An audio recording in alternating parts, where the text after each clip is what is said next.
Bom dia, povo de Deus. Estamos aqui mais um domingo, mais uma aula aqui do nosso IDV, Instituto de Desenvolvimento de Vidas. Para você que talvez não nos conheça, aqui é a Escola Bíblica da Igreja Batista Cidade Jardim. Seja muito bem-vindo, estou muito feliz com a sua presença nessa manhã. E você que vai assistir porventura depois essa gravação, essa aula, então espero que seja de máximo proveito aí para você. Nós estamos estudando o livro de Atos nesse semestre, então hoje vamos nos aprofundar um pouco no capítulo 11, capítulo 12, mas você pode ver as aulas anteriores, caso não tenha assistido, e para não perder aqui todo esse histórico. Mas estamos falando da história da igreja, do início da história da igreja, ali dos discípulos, então hoje nós vamos estudar um pouquinho sobre a ação de Deus, né? Como a ação de Deus, como Deus agiu em meio a tudo isso, em meio à expansão da igreja, em meio a tanta oposição, né? E nos dias atuais não é diferente, a igreja sofre tanta oposição, a igreja tem tantos percalços aí, não só hoje, mas em toda a sua história, e o agir de Deus, Deus continua agindo no meio da igreja, a igreja continua expandindo e avançando, tá? O versículo-chave para a gente aprender nessa aula aqui, queria que você marcasse aí Atos 12, 24, já no final de Atos 12. Diz assim, entretanto a palavra de Deus continuava a crescer e a espalhar-se. Então, em meio a todas essas dificuldades que a gente vai ver aqui, que os discípulos passaram ali, no final do capítulo 12, Lucas vai dizer que a igreja continuava a crescer, continuava a se espalhar, continuava a expandir as suas fronteiras. Então, independente dos momentos ou dificuldades ou circunstâncias adversas, a igreja sempre continua a avançar, né? Porque Deus é o Senhor da igreja. E como alvo, como objetivo para a nossa aula, hoje eu quero que você aprenda que ninguém pode segurar o avanço do evangelho e a oposição, né, que a igreja ou que os cristãos sofrem, muitas vezes nos proporciona crescimento. Então é na dificuldade, muitas vezes, que a gente cresce, é com as adversidades que a gente cresce, não só no âmbito da igreja, mas na nossa vida, né, na nossa caminhada, na nossa jornada. Então, quantas dificuldades nós já enfrentamos nessa vida, e aí hoje nós somos muito melhores do que ontem, com certeza disso. Então, resumindo aqui, Atos 11 e Atos 12 é onde a gente vai colocar aqui a nossa aula. Atos capítulo 11 vai falar dessa expansão, vamos ver o porquê essa igreja expandiu, quais foram os motivos. E Atos 12 é a oposição que a gente vai ver aqui do rei Herodes. Então, ele quer perseguir a igreja, ele não concorda ali. Então, desde o início da igreja, a gente vai ver essa oposição que ele faz à igreja em Jerusalém. E no meio de tudo isso, o agir de Deus. Então, esses são os 5 pontos aí na sua tela que a gente vai estudar hoje, tanto na expansão quanto na oposição, desde essa atuação dos missionários ali anônimos, que a Bíblia não cita, até no final de Atos 12, com a morte do rei Herodes. Tudo isso nós vamos enxergar e entender que Deus estava presente, Deus estava agindo, porque Ele é soberano, Ele continua e sempre esteve no controle, né, de toda a situação, no controle da vida da igreja. Então, é isso que a gente vai aprender aqui nessa manhã, e eu quero que você fique atento.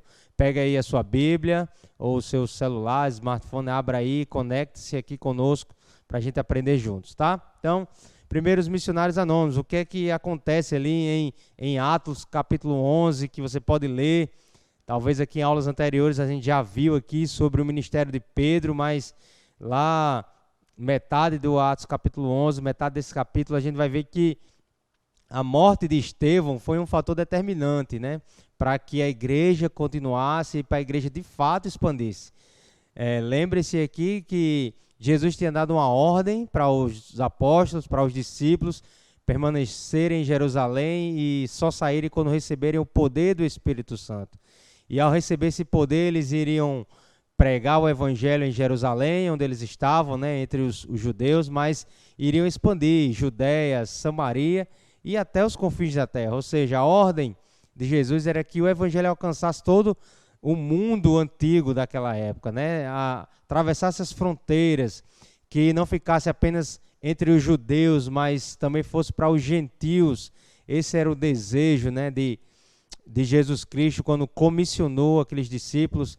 E como igreja, nós hoje precisamos ter isso em mente, que o evangelho não é só para um grupo restrito, não é só para a minha igreja, o evangelho chegou até mim e não pode parar comigo, eu tenho que avançar e isso tem que alcançar outros povos, outras raças. Então, essa foi a missão de Deus. E esses missionários anônimos, com a morte de Estevão, eles ainda estavam muito em Jerusalém, achavam que o evangelho ali, mesmo com o poder do Espírito que eles receberam, era somente entre os judeus. E aí, com a morte de Estevão, perceba que em meio a uma morte, a uma tragédia ali, Deus soberanamente comissiona a sua igreja. Então, eles foram perseguidos e eles começaram a se dispersar. É a famosa diáspora, né? Então, esses discípulos saíram e eles chegaram na Fenícia, no Chipre e principalmente Antioquia. Eu queria destacar aqui Antioquia, onde eles chegaram, lá no versículo 19, destaca isso, era uma cidade muito importante, e eu coloquei aqui algumas características dela que fazem e trazem essa importância para Antioquia. Então, esses missionários, esses discípulos de Jesus chegaram até Antioquia. Era uma cidade muito grande, a terceira maior cidade do Império Romano naquela época, cerca de 500 mil habitantes. Então, ou seja, só estava atrás de Roma e Alexandria, né, as duas principais do Império. Então, uma cidade muito, muito ali cosmopolita, uma cidade próxima ao mar Mediterrâneo. Então, uma região de muito comércio, de muita cultura. Então, olha aqui, ó, era uma cidade bela e cosmopolita, mas também sinônimo de imoralidade e luxúria. Então, claro, toda cidade grande, toda metrópole está sujeita a isso. É uma cidade bonita, bela, com grandes obras, mas também tem muita depravação, o pecado chega com muita força. Então, se a gente for olhar aqui para o Brasil, né, por exemplo, São Paulo, Salvador, Recife, então cidades grandes, Rio de Janeiro, são cidades que são assoladas pelo pecado. Então, Antioquia também era isso. A sua rua principal possuía calçadas e colunas em mármore, é uma cidade rica, uma cidade bela. Então, perceba aí, ó, a única cidade do mundo antigo que tinha luz noturna. Então, isso era um luxo. Então, que fato, né? Através da morte de Estevão, eles foram perseguidos. E os missionários, o evangelho chegou até essa cidade. É uma cidade portuária, muito movimentada. Então, precisamos olhar para isso como uma oportunidade de evangelismo. Deus, em sua soberania, ele estava agindo por meio daqueles irmãos. E eles chegaram com a mensagem do evangelho até uma cidade que precisava de fato, uma cidade importante, estratégica pela sua localização, pelo seu porte, é uma cidade que dali poderia surgir uma igreja que poderia influenciar outras cidades. Então, foi uma oportunidade de evangelismo, de avanço e de crescimento da igreja. Por quê? Porque lá em Antioquia, aí sim, os discípulos começaram a pregar também aos gregos. Versículo 20 vai dizer isso, que esses discípulos começaram a entender, começaram a pregar aos gregos, e isso era uma dificuldade enorme. Você imagina um judeu colocar isso na cabeça dele para ele pregar para um gentio, ou seja, era superar uma barreira muito alta, era uma barreira enorme para que um judeu saísse de Jerusalém para pregar o evangelho até um gentio, até uma pessoa de fala grega. Então, gentio aqui, quando eu falo, tá, gente, são aqueles não judeus. Então, o judeu pregar para outro povo era uma dificuldade, mas em meio a essa tragédia, vamos dizer assim, a morte de Estevão, os missionários chegaram, os discípulos chegaram em Antioquia e começaram a pregar para os gregos, conforme fala em Atos capítulo 20, começaram a falar também aos gregos, contando-lhes as boas novas a respeito do Senhor Jesus. Então, eles entenderam que não era somente aos judeus. E aí no versículo 21, a mão do Senhor estava com eles, e muitos creram e se converteram ao Senhor.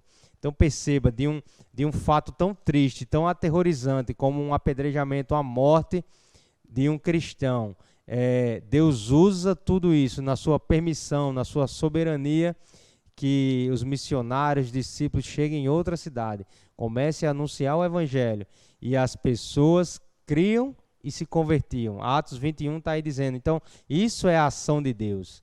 Em meio a essa perseguição, a essa oposição, a igreja estava expandindo. Então, quando a igreja ela sofre perseguições, quando a igreja ela é ali sofre oposições, foram os momentos que a igreja mais cresceu na história. Então, a partir daqui, de Atos capítulo 12.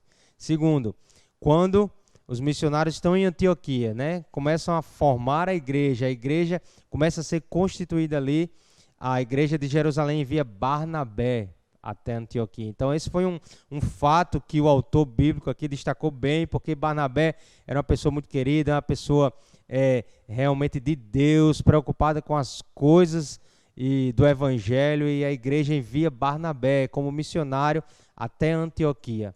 Chegando lá, Barnabé ele vai procurar nada mais, nada menos do que Saulo, né? Aquele que era perseguidor da igreja, que foi comissionado pelo próprio Jesus para pregar aos gentios. Então Barnabé sabia que Saulo tinha esse desejo, essa vontade, esse chamado de evangelizar aquele povo ali grego. Então ele se encontra com Saulo, passa ali, Atos vai dizer que ele passa um ano reunido, formando a igreja e ensinando aquela igreja.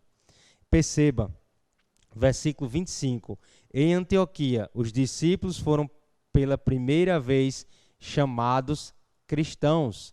Então, olha aí, olha que destaque. Então, de uma tragédia, de uma oposição, de uma perseguição, o agir de Deus, ele transforma a maldição em bênção. Então, os cristãos, né, os discípulos foram chamados cristãos pela primeira vez aqui. Então, o trabalho foi tão bem feito. Barnabé e Saulo estavam ali em comunhão plena com Deus, evangelizando, ensinando, vivendo a igreja do Senhor, que eles foram chamados de cristãos, ou seja, imitadores de Cristo, pequenos cristos. Olha que ponto uma vida com Deus pode chegar, né? Olha que ponto Barnabé, um missionário, se encontra com Saulo e os dois começam um trabalho ali, e com a sua vida, com o seu testemunho, os outros começam a dizer, olha ali, aqueles dois são imitadores de Cristo. Então, eles entenderam esse ensino apostólico, foram chamados de cristão.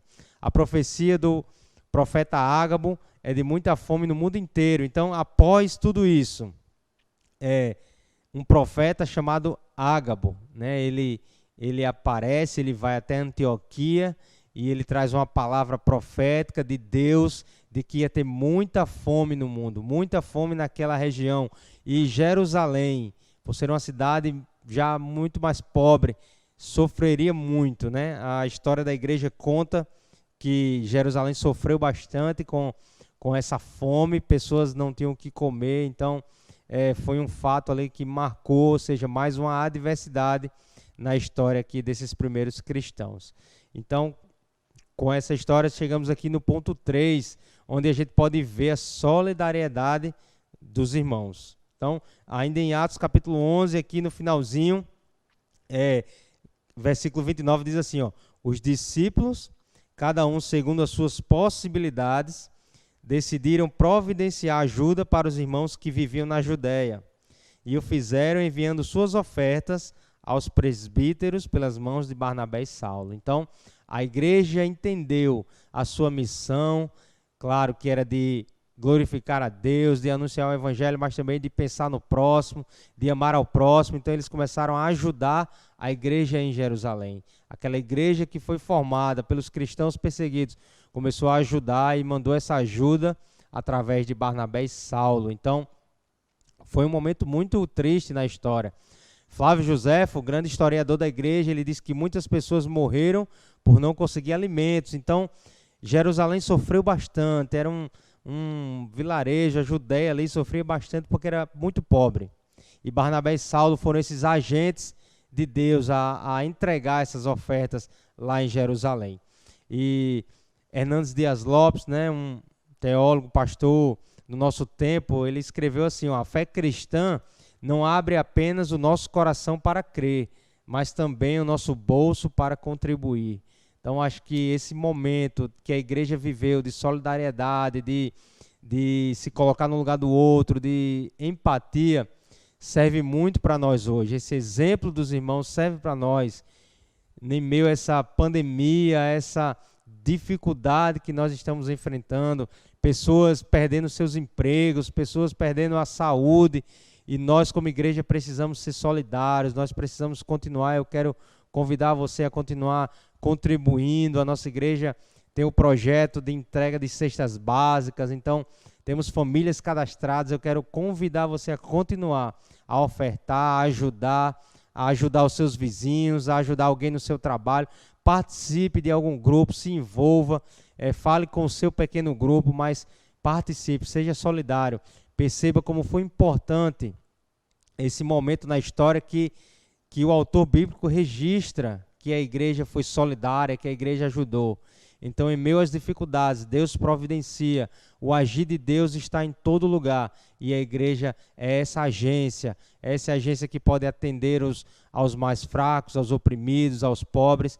Essa é a nossa chamada, essa é a nossa missão enquanto igreja, tá bom? Então, tudo parecia perdido.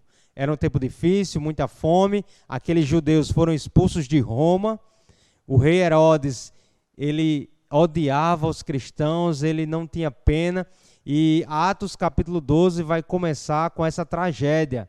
O rei Herodes começa a perseguir os cristãos e ele manda matar Tiago. Tiago, irmão de João, sim, ele mandou matar Tiago. Começa logo assim, ó, Atos capítulo 12, versículo 1. Nesta ocasião, o rei Herodes prendeu alguns que pertenciam à igreja, com a intenção de maltratá-los, e mandou matar à espada Tiago, irmão de João. Vendo que isso agradava aos judeus, prosseguiu, prendendo também Pedro durante a festa dos pães sem fermento. Então, ele viu que os judeus se agradavam disso e ele começou a perseguir os cristãos, e aí matou Tiago e prendeu Pedro, o apóstolo Pedro. Então, parecia que tudo estava perdido. Tiago e Pedro eram dois líderes da igreja em Jerusalém. Eles eram aqueles discípulos mais próximos de Jesus. Então você imagine o que a igreja não estava pensando, passando por um momento tão difícil, se os seus líderes estavam ali sendo presos, torturados e mortos, né? E agora o que ia acontecer? Meu Deus, quantas dificuldades, quantas opressões, perseguições. Talvez hoje nós estamos vivendo dias tão difíceis quanto foram esses, né? Uma pandemia que nos assola, parece que não vai ter fim, já estamos há mais de um ano, e me parece que às vezes a perseguição é contra a igreja de fato. Mas e agora? E agora, né? Quem devemos recorrer? Quem devemos clamar? A Bíblia nos chama a clamar a Deus e a convocar a Ele e entregar nas mãos dEle. E é isso que nós vamos entender que a igreja fez, né? Estamos aqui na libertação de Pedro, Atos capítulo 12. Pedro estava no cárcere, preso, a igreja poderia se rebelar, a igreja poderia fazer um movimento nas ruas, poderia fazer uma rebelião ali, mas não. Atos capítulo 12 vai dizer que a igreja orava, e orava intensamente por Pedro. A igreja estava em intercessão, a igreja se colocou de joelhos. Então, a oração é a única arma daqueles que não têm poder. Nós temos que reconhecer o nosso lugar, nós temos que reconhecer a nossa posição. E aquela igreja primitiva, os cristãos daquele tempo reconheciam que precisavam de Deus, que Deus é que estava no controle, que Deus é que tem o poder e a soberania. E eles se colocaram em oração, né? Ele vai dizer que, versículo 5, Pedro então ficou detido na prisão, mas a igreja orava intensamente a Deus por ele. Intensamente, aquela igreja orava, meus irmãos, eu creio que orava dia e noite. Eu creio que a igreja estava em oração pelo seu líder, pelo seu discípulo de Cristo ali que estava preso, aquele líder da igreja. Então, a igreja se colocou em oração. E quando a igreja se dispõe a orar, quando os irmãos se juntam em oração, quando os irmãos se unem nesse propósito específico, né? O milagre de Deus acontece, o sobrenatural invade o lugar, invade a sua vida, invade a minha vida, e perceba que aconteceu um milagre. Se você continuar lendo aqui Atos capítulo 12, um anjo aparece para visitar Pedro na prisão e liberta Pedro. Ele diz assim, ó, de repente apareceu um anjo do Senhor e uma luz brilhou na cela. Ele tocou no lado de Pedro e o acordou. Depressa, levante-se, disse ele. Então as algemas caíram dos punhos de Pedro. O anjo lhe disse: vista-se e calce as sandálias.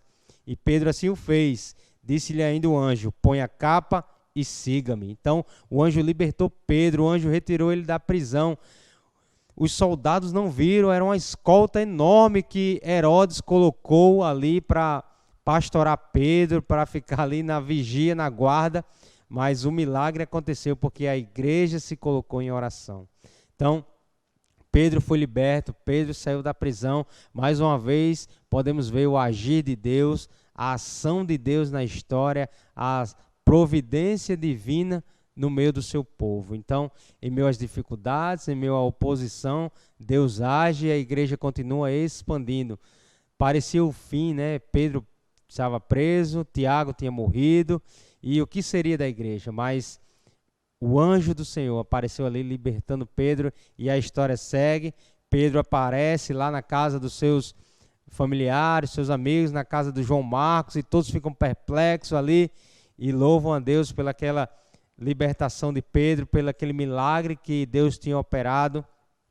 E vemos mais uma vez o agir de Deus. Então, se a gente seguir a história, aqui nós vamos perceber, caminhando para o final do capítulo 12, que tudo que parecia ali impossível, improvável, tudo que estava meio que acinzentado ou embaçado, Deus vai providenciando, Deus vai traçando ali em meio ao seu plano soberano. E mesmo com mortes ou prisões, né, ou açoites, a igreja expande e a igreja continua. E final do Atos capítulo 12, nós vemos o quinto ponto, que é a morte de Herodes. Então, como assim, digam, Deus está agindo em meio à morte? Sim, em meio à morte do rei Herodes, aquele que perseguia a igreja. Podemos perceber a providência de Deus, o agir de Deus. Deus também age nesse momento. Então, Herodes, ele fica tão irado com a libertação de Pedro, que ele manda matar os soldados que estavam ali na guarda. Esse era um costume daquela época, se algum preso fosse solto, e os líderes mandavam logo matar os guardas que estavam ali, né, pastorando na prisão. Então eles mandou matar, e ele começou a perseguir a igreja com mais opressão ainda, com mais ira. E o texto vai dizer que Herodes tinha um discurso ali, versículo 21, ele diz assim: no dia marcado, Herodes, vestindo seus trajes reais, sentou-se em seu trono e fez um discurso ao povo. E o povo começou a gritar, né? É voz de Deus e não de homem. Estavam quase que adorando ali ao rei, colocando ele como um Deus. Aí, visto que Herodes não glorificou a Deus, imediatamente um anjo do Senhor o feriu, e ele morreu comido por vermes. Meus irmãos, um anjo do Senhor feriu e ele morreu. Olha que morte do rei, comido por vermes, por traças ali, pela imundícia. Então, ele não glorificou a Deus.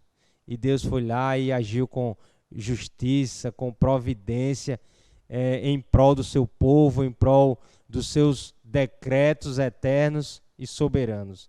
E o rei Herodes morreu ali naquela ação. Então, a igreja se viu aliviada, a igreja se viu livre daquela opressão, daquela perseguição. E se a gente for ler o resto de Atos capítulo 13, aí nas próximas aulas, a gente vai ver essa expansão. A igreja começou a expandir e Saulo começa a agir e a pregar, né? Então, após isso, final de Atos capítulo 12, versículo 25, né? 24 e 25, em meio a tudo isso, o autor Lucas diz: entretanto, a palavra de Deus continuava a crescer e a espalhar-se. Tendo terminado a sua missão, Barnabé e Saulo voltaram de Jerusalém, levando consigo João, também chamado Marcos, né? O João Marcos. Então, Barnabé e Saulo, que estavam em Jerusalém, levando as ofertas, voltam para lá e vai continuar aquela missão após a morte do rei Herodes. Então, foi providência de Deus, né? Mais uma vez, Deus, em meio ao caos, em meio às dificuldades da nossa vida, faz com que a igreja continue a crescer e a se espalhar. Então, para a gente concluir, qual é a nossa frase aqui, qual é a nossa ideia para você entender essa aula de hoje, captar essa mensagem para que você possa aplicar na sua vida. Onde sempre teve oposição, a igreja expandiu. Meus irmãos, nós vemos que nesses 5 pontos, o agir de Deus foi fundamental, o agir de Deus foi tremendo em todos os aspectos, desde a perseguição e morte de Estevão, para que os cristãos pudessem sair de Jerusalém, chegar em Antioquia, uma cidade totalmente estratégica para a proclamação do Evangelho, e a igreja dali foi uma igreja muito estratégica, abençoada, e a partir dali que Saulo e Barnabé fizeram viagens missionárias, pregações e implantações de várias outras igrejas do Novo Testamento, como a gente conhece. Então, em meio à oposição, desde lá, até a perseguição de Herodes, até a prisão de Pedro e a sua libertação, a igreja não parou, a igreja continuou a expandir. E algo muito forte é que nós percebemos nessa aula, nesses 2 capítulos, é que a dependência da igreja de Deus era muito forte. Eles entendiam que dependiam de Deus. Então, ficou muito marcado na prisão de Pedro, quando a igreja decidiu orar. Então, essa é a nossa mensagem. Nós precisamos depender de Deus. Então, para a gente fechar aqui nessa última tela, que você possa aí salvar, marcar essa tela aí, nada vai parar a igreja. Amém? Nada vai parar a igreja. Paulo vai dizer aos romanos que nada pode nos separar do amor de Deus que está em Cristo Jesus. Então, nós dependemos e precisamos de Jesus, a nossa força vem dele. Paulo diz, quando eu estou fraco, aí é que eu sou forte. Então, nada vai parar a igreja, que você possa perseverar, continue em oração. Meus irmãos, eu sei que tem muitas pessoas na nossa igreja, nesse momento, precisando do favor de Deus, da providência de Deus, que possamos continuar juntos em oração, unidos, né, por aquelas pessoas que estão nos hospitais, por aquele seu parente, pelo seu amigo que está precisando do favor de Deus. Não vamos desistir, não vamos parar. Mesmo em dias difíceis, como os que nós vivemos hoje em dia, a igreja do Senhor vai avançar. Ninguém pode conter o poder de Deus derramado sobre a igreja. Nós vimos nas primeiras aulas dessa série que Atos capítulo 1, o poder de Deus, o Espírito Santo de Deus desceu sobre aqueles homens, né? Lhes dando poder, lhes dando autoridade para proclamar o Evangelho. Então a igreja vive sobre essa autoridade, sobre esse poder do Espírito Santo. E é na força de Deus que nós vamos avançar e não vamos parar e ninguém vai nos deter. Mantenha-se firme, meu irmão, no propósito de participar do crescimento da igreja. Essa é a nossa mensagem, que mesmo em dias tão maus, tão ruins, mesmo tendo que nos adaptarmos, estamos aqui na sala, né, Fabiano, fazendo essa gravação aqui, você muitas vezes está participando do PGM de forma online, mas não pare, quem sabe essa mensagem não está alcançando lugares onde a gente nunca poderia chegar, quem sabe não está chegando lá em Antioquia, aquele lugar estratégico que a mensagem de Deus precisa chegar. Então, faça parte de tudo que Deus ainda vai fazer, meus irmãos. Nesse ano 2021, a igreja ainda vai avançar, a igreja ainda vai crescer.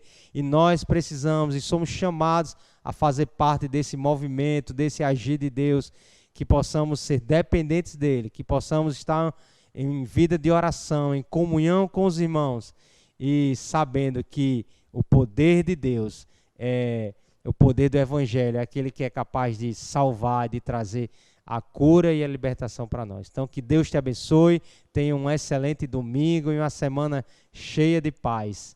Um beijo e fique com Deus.